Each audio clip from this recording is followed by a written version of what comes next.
Bismillahirrahmanirrahim. Assalamualaikum warahmatullahi wabarakatuh. Waalaikumsalam. Alhamdulillah.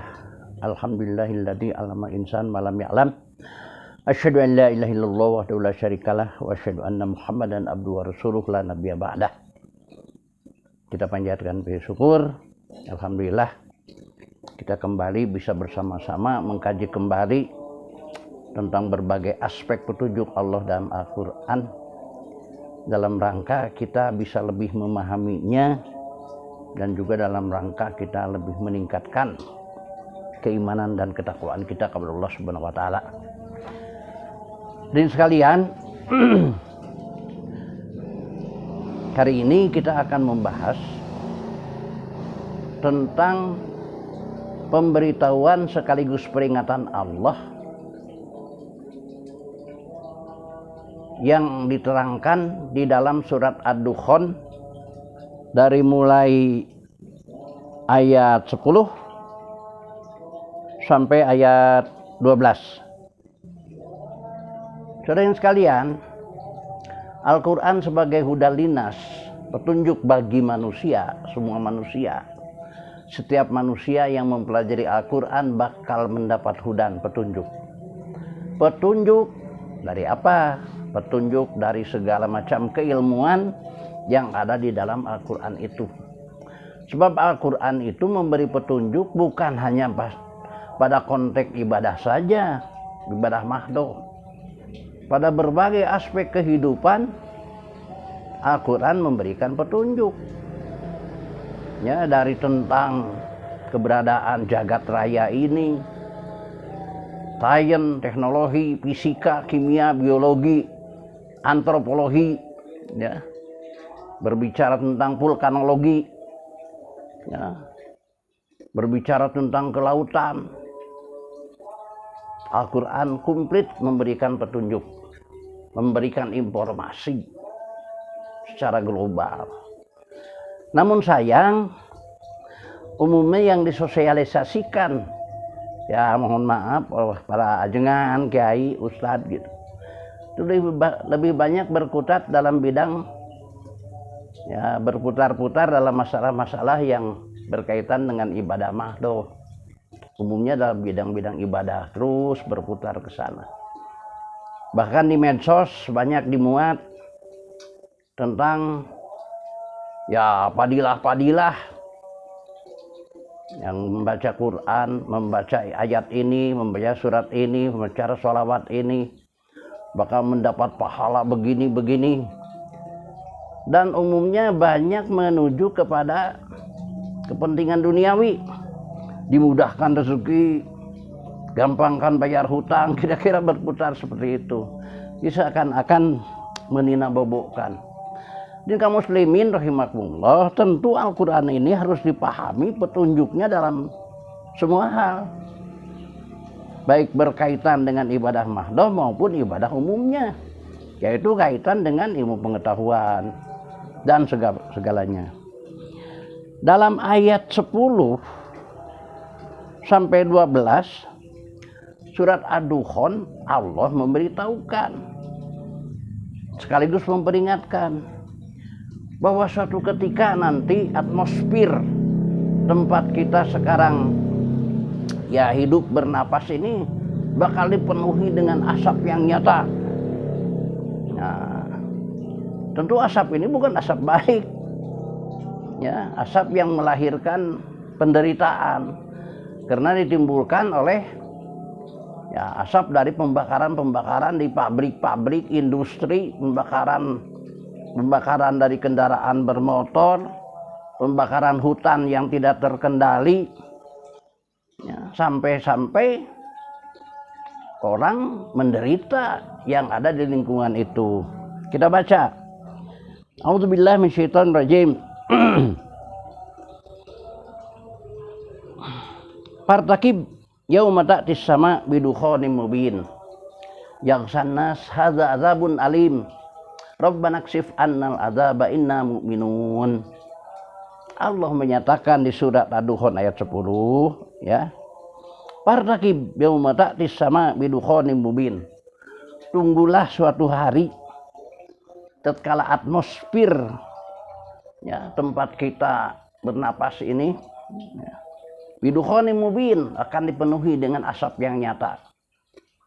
As-sama itu atmosfer ya, bukan langit. Jadi as-sama kalau dikumpulkan ayat-ayatnya kurang lebih 310 ayat itu menunjukkan kepada atmosfer. Nah, atmosfer tempat kita bernapas ini nanti akan dipenuhi dengan asap yang nyata. Asap yang nyata itu asap yang dari mana datangnya? Nah, itu kan yang jadi pertanyaan. Asap itu tidak lain asap dari pembakaran ya, industri yang tidak terkendali, pembakaran dari kendaraan bermotor, termasuk dari hutan-hutan yang terbakar atau yang dibakar tanpa kendali. Kita lihat dan kita melihat contoh yang lalu-lalu, berapa kali terjadi kebakaran hutan daerah Sumatera, Kalimantan, sampai orang-orang di jalanan pandangannya saja, pandangan berkendaraan hanya 2-3 meter, saking pekatnya asap itu. Yagsana sada adabun alim. Manusia-manusia yang hidup di lingkungannya sekitar itu merasa tersiksa. Bayangkan saja bernapas dalam asap, paru-paru bisa sakit, ispa, mata pedih, lain sebagainya. Dan terjadinya atmosfer tertutup oleh awan atau asap itu juga terjadi di berbagai kota-kota industri lainnya di dunia. Contohnya seperti di mass media diterangkan ya, daerah industri di India itu penuh dengan asap. Orang-orang sangat berat hidup di lingkungan itu. Kemudian di Cina, daerah-daerah industri ada yang sudah tertutup asap dari industri sehari-harinya. Begitu juga di daerah-daerah ya Eropa, di mana tempat-tempat industri di sana berkumpul, sehingga orang-orang yang hidup di sana akan terganggu segala aspek kehidupannya. Terganggu matanya, pandangannya, terganggu pernapasannya, dan banyak lagi. Dan ini sudah terjadi, padahal Allah menyampaikan ayat ini 15 abad yang lampau. Coba bayangkan. Dan ini tidak suka disosialisasikan, jarang disosialisasikan, padahal siapa yang berkuasa di wilayah itu tanggung jawab dengan keberadaan itu. Ya, kita lihat saja di DKI pernah diribut-ributkan tentang pencemaran yang makin hari makin berat kan, itu dari asap industri. Jika muslimin rahimakumullah, asap yang di industri itu, asap yang diakibatkan dari pembakaran industri dan hutan lain sebagainya itu tatkala naik ke angkasa, kemudian mengkontaminasi bahan hujan, awan bahan hujan, bisa menimbulkan hujan asam. Hujan asam ini sudah terjadi di negara-negara Eropa, yaitu hujan yang airnya jadi asam. Kalau hujan itu jatuh di hutan, maka hutan itu akan jadi gundul, merangas. Dan kalau hujan itu jatuh di danau, maka danau itu akan jadi danau mati. Ini sudah banyak kejadian di daerah Eropa terutama. Jadi danau mati. Mengapa jadi danau mati? Sebab semua jasad-jasad renik yang ada di danau itu ya jadi mati, tidak bisa hidup lagi. Jadi akhirnya danaunya jadi danau mati. Nah, saudara hadirin sekalian,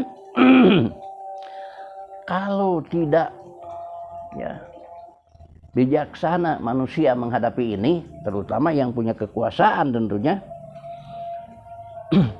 mereka manusia ya, yang diterangkan di dalam surat Ad-Dukhan ayat 11, yagsana sada dabun alim.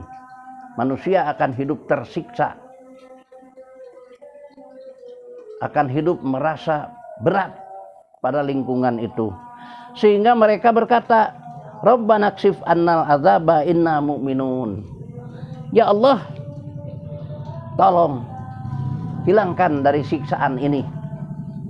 Ya Allah, tolong hilangkan dari asap yang menyiksa ini, ya. Inna mu'minun, ya. Rabbana kshif annal azaba inna mu'minun. Ya Tuhan kami, hilangkanlah penderitaan ini. Inna azaba Rabbana kshif annal azaba inna mu'minun. Nanti, ya, kalau sudah tidak lagi ada asap yang menyiksa seperti ini, kami akan beriman. Artinya baru kami akan sadar bahwa kami harus memelihara lingkungan yang baik dari yang melahirkan pencemaran baik di daratan, di lautan, termasuk pencemaran udara. Dan ini merupakan ayat yang menerangkan tentang pencemaran udara. Padahal sudah disampaikan oleh Allah 15 abad yang lampau. Kejadiannya sekarang, partakib, tunggulah. Yauma ta'tis sama, di mana pada suatu hari atmosfer akan dipenuhi asap yang nyata. Mudah-mudahan ya bahasan ayat, hanya 3 ayat ini menjadikan suatu hal yang bisa menggugah kita untuk bersama-sama kita lebih peduli kepada menjaga pencemaran baik daratan, lautan maupun udara. Silahkan bagi yang memahami, yang bisa memahami, meyakini, ya sampaikan lagi lah kepada saudara-saudara kita yang lain. Insya Allah menjadi bagian daripada amal saleh dan juga bagian daripada jihad yang besar. Karena dinyatakan dalam Al-Quran, jihad yang besar itu ialah mensosialisasikan Al-Quran di tengah-tengah umat. Barakallahu walakum. Assalamualaikum warahmatullahi wabarakatuh.